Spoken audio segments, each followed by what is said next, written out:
Buen día. Mi compañera María del Pilar y yo, quien les habla, María Valenzuela, conformamos el grupo número 1.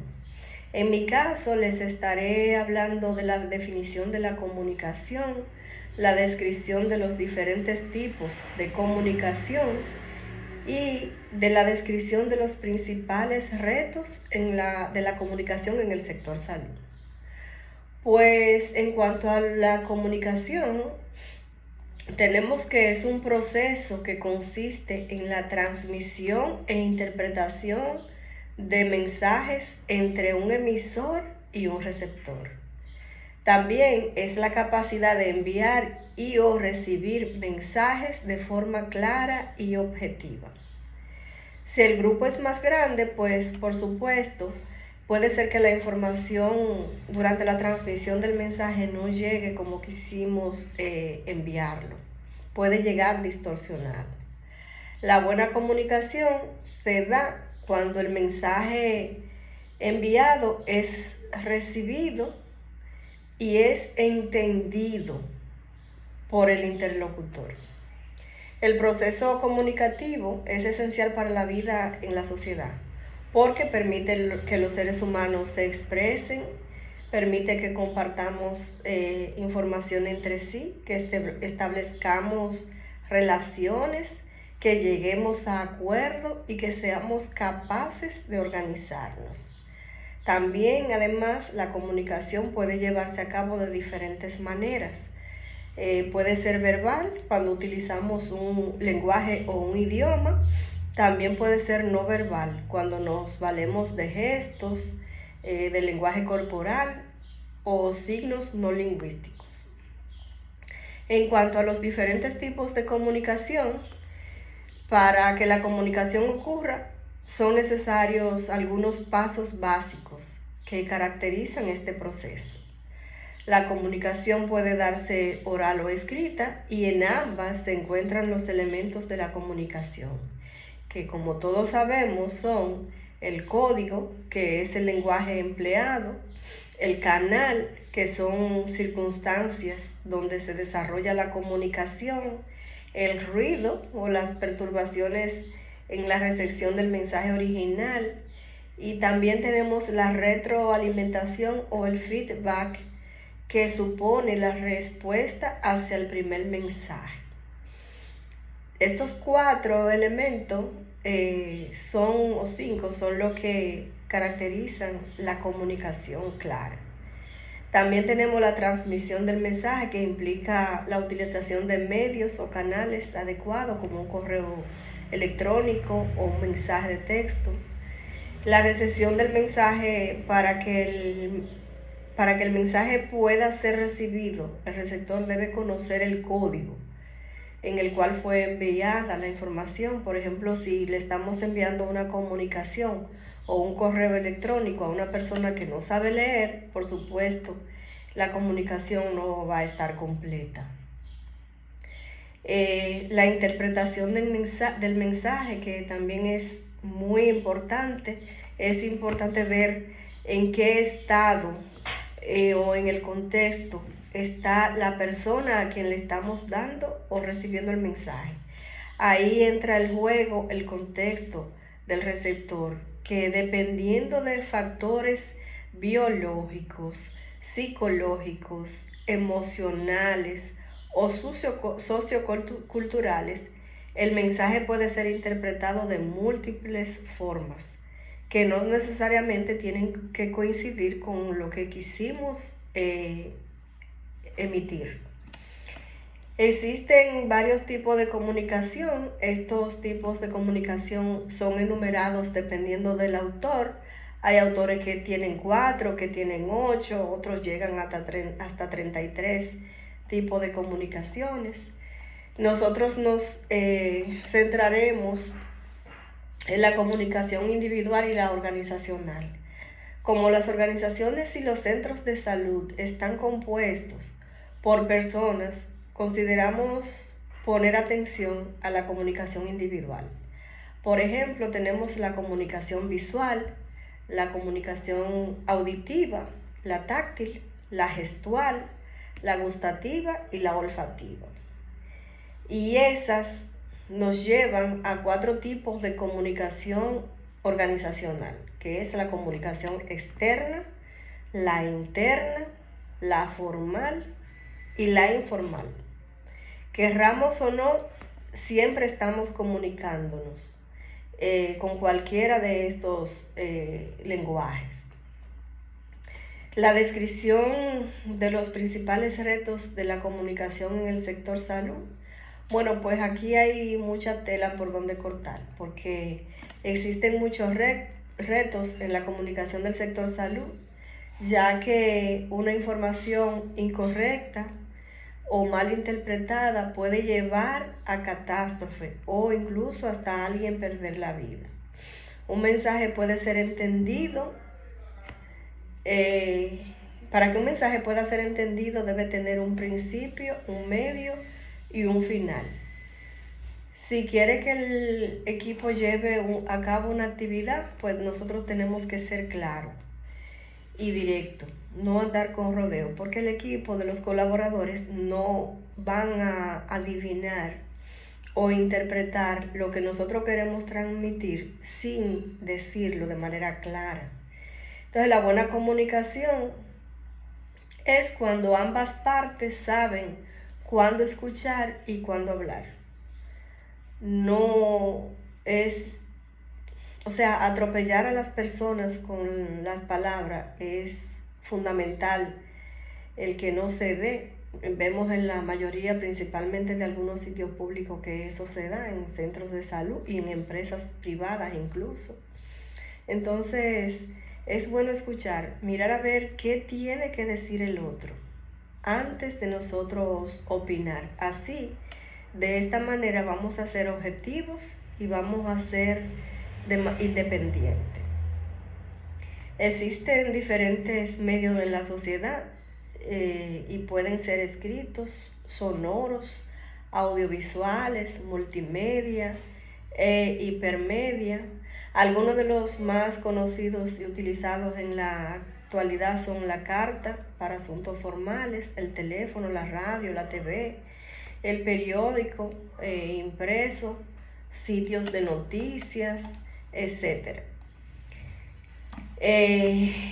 También el correo electrónico. Dentro de los entornos de trabajo, incluidas las clínicas, también debe haber diferentes formas de transmisión o de transmitir información, porque cuantas más alternativas, mayores serán las posibilidades de una comunicación eficaz. Para ello sería bueno utilizar varios métodos como tableros de mensajes en lugares de fácil acceso o donde todos los involucrados puedan ver, reuniones periódicas para anunciar decisiones importantes, sistémica de envío de mensajes rápidos, entre otros. Esto es según Apolo. En los hospitales son frecuentes e inagotables fuentes de información. La comunicación interna en estas instituciones se apoyan en dispositivos de gestión orientados a la respuesta organizacional, a las relaciones del ámbito laboral, a la vez que promover la identificación, integración y la cohesión del personal, que genere un clima de confianza mediante el funcionamiento de un buen sistema de gobierno institucional. Instaurar un apropiado sistema de comunicación interna trae beneficios en sus objetivos, con la finalidad y alcance para difundir los valores de la cultura de la organización, reforzando la estrategia, afianzando el compromiso profesional e impulsando el proyecto de gestión a nivel meso y micro institucional.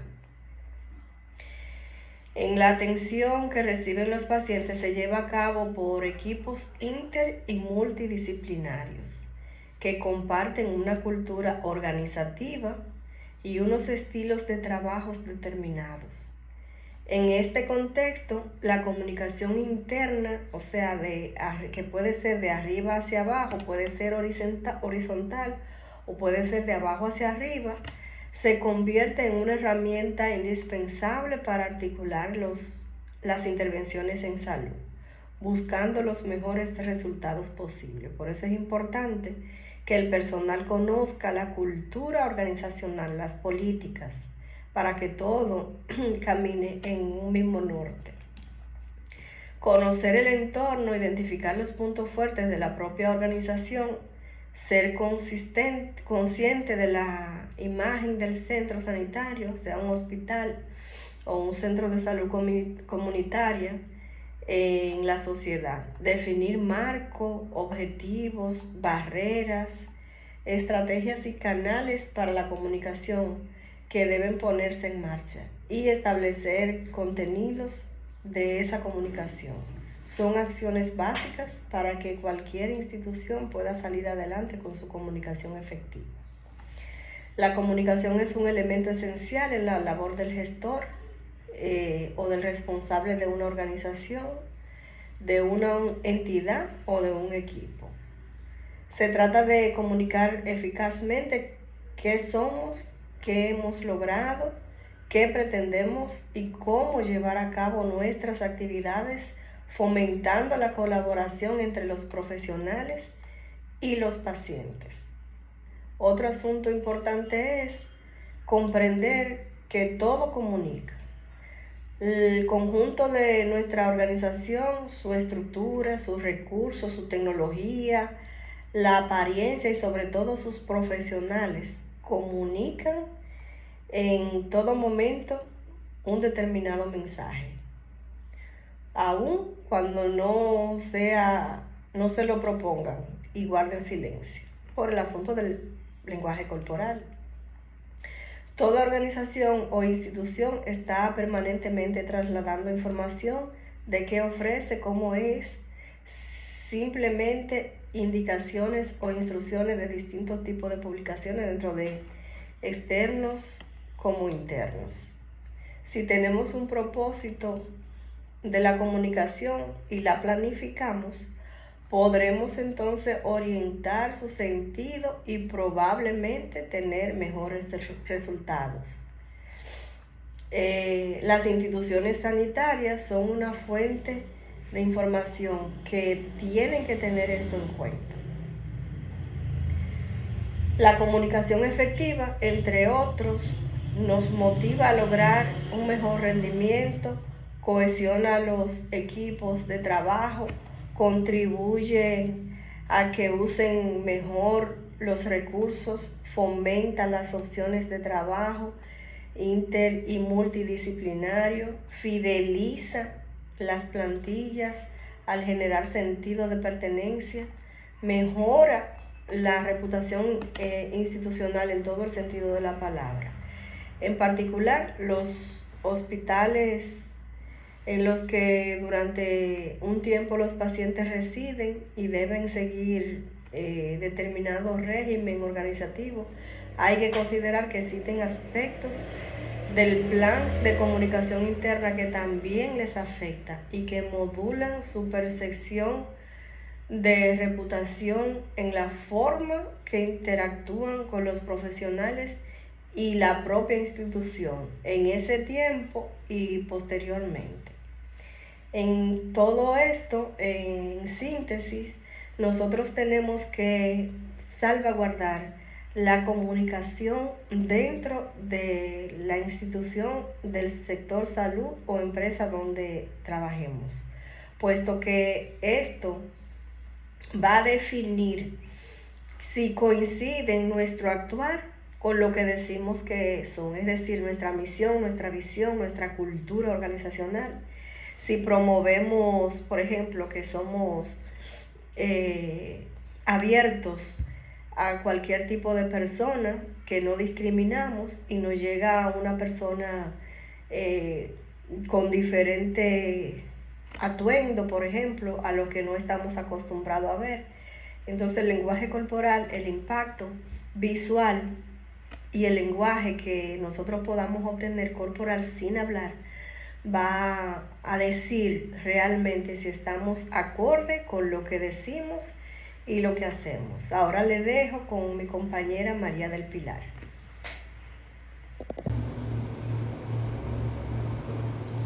Impacto del lenguaje corporal en la comunicación. La comunicación es más que palabras, por lo tanto, la parte no verbal representa un % más alto de entendimiento que las mismas palabras, ya que el contacto visual, las expresiones faciales y corporales, las actitudes y emociones impactan en gran medida la forma en que nos comunicamos los seres humanos.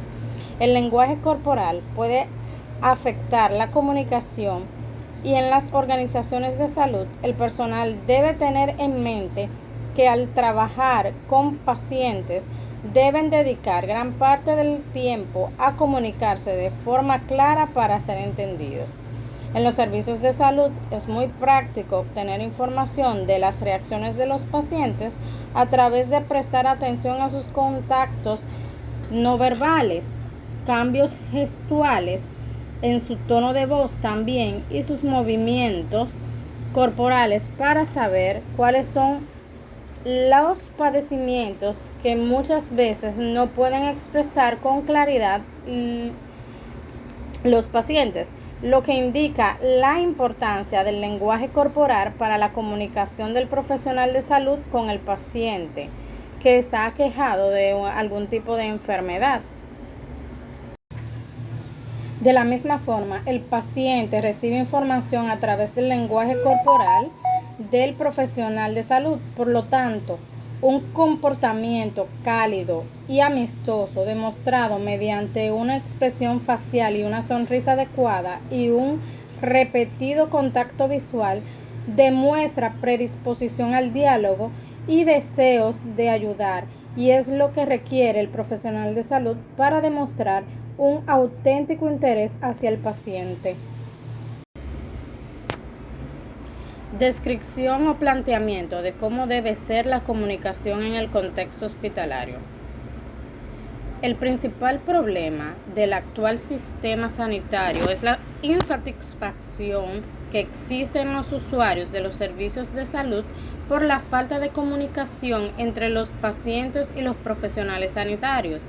Es muy importante fomentar la comunicación en las organizaciones de salud para así contribuir a la mejora de la calidad asistencial ofrecida al paciente.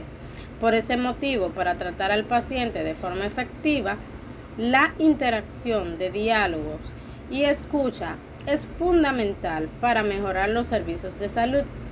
Es importante por parte del profesional de salud prestar atención a no utilizar palabras rebuscadas, siglas y acrónimos muy utilizados en el contexto sanitario, ya que los pacientes no entienden terminologías médicas y se debe hablar el mismo idioma que el paciente, explicándoles las instrucciones en términos comprensibles para ellos, de acuerdo con su edad, su nivel de conocimiento, ya sea su escolaridad y también el grupo social al que pertenece. Por lo que podemos decir que una misma explicación no se puede utilizar de la misma forma a cada paciente, sino en función de sus características psicosociales. Desarrollo de las conclusiones de este tema. La comunicación se configura como el proceso que tienen por fin la transmisión de mensajes entre dos o más sujetos, siendo esta una herramienta propiamente utilizada por los seres humanos y cobra una especial relevancia en todos los planos de la vida y, como no podría ser de otro modo, también en el ámbito de la salud. Una comunicación basada en los criterios anteriormente determinados, bien sea por parte del personal sanitario o no sanitario, supondrá una mayor percepción de calidad asistencial por parte de los pacientes. Sabemos que mientras más colaboradores estén en un equipo de trabajo, más difícil es la comunicación debido a muchos factores, y el mantener una comunicación saludable es buena para cualquier proyecto.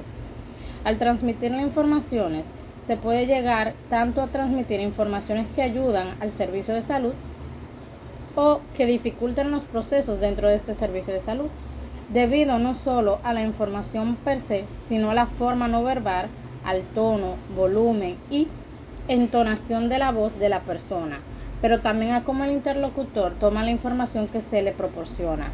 Muchas veces no es efectiva la interacción de comunicación entre médico y paciente debido a que los pacientes no entienden lo que el médico les dice, pero no quieren cuestionar o preguntar nuevamente, por ejemplo, sobre la receta, que es uno de los casos más comunes que tenemos en los servicios de salud, ya que muchas veces el médico le pregunta, le dice al paciente, ¿usted entendió el nombre del medicamento, cómo se lo va a tomar, etcétera? Entonces tenemos pacientes que no entienden lo que dice, pero como el farmacéutico es en la farmacia, debe entender lo que escribió el médico, lo cual no es apropiado, ya que hay medicamentos con nombre parecido y puede aludir a una confusión entre un medicamento y otro. Entonces los pacientes terminan con un tratamiento diferente al que necesitan. Entre otros muchos casos dentro de los servicios de salud en los cuales la falta de comunicación afecta todos los procesos de la organización. Podemos concluir que en el entorno sanitario es primordial la adecuada comunicación entre el paciente y los diferentes profesionales, ya que con ello se contribuye a facilitar un bienestar físico, psíquico y social en el paciente, así como una buena relación entre los colaboradores en los centros de salud.